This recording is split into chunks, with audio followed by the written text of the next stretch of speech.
Praise God, March 30 na naman at atin pong alalahanin ang 7 last word ng Panginoon bago siya mamatay. At tandaan po natin, napakalaga na alalahanin natin ang Diyos sa puso natin. Hindi na natin kailangan na gawin at ulit-ulitin na yung tradisyon at si Jesus Christ ay namamatay kada taon. Minsan lang namatay si Jesus Christ at minsan ting nabuhay. So sabi po dyan sa unang wika na sinabi ni Jesus, then Jesus said, Father, forgive them for they do not know what they do. Sabi po dyan sa kanyang salita.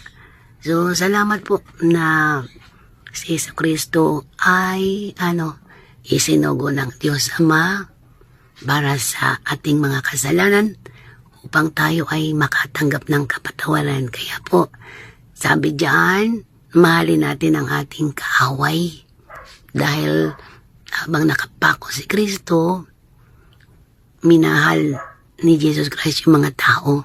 Kaya po sinabi niya, Ama, patawaran po sila, hindi nila alam ang kanilang ginagawa. Kasi kung alam ng tao ang ginagawa, hindi na po sana nila ipapapako si Kristo. Kaya po napakalaga na sa ating buhay sa panahon natin ngayon, kailangan nating patawarin ng ating kapwa, yung mga tao nagkakasala sa atin. Kasi ikaw at ako ay makakatanggap ng kapatawaran na galing sa Diyos. Amen?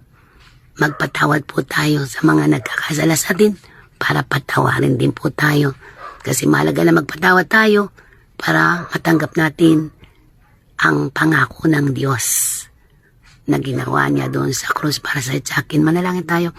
Ama, sa pangalan Jesus, maraming salamat po na kami makatanggap ng kapatawaran dahil sa ginawa mo doon sa krus ng Kalbaryo, at kami rin po pinapatawad namin yung mga tao na nagkakasala sa amin, at tulungan po kami na mahalin ang aming kapwa dahil dakila ang mahalin ng aming kaaway. Ipanalangin namin sila. Pagpalain po ang bawat isa, may mga sakit at karamdaman, dumalo ang kagalingan, at ang kapatawaran ay matanggap ng bawat isa.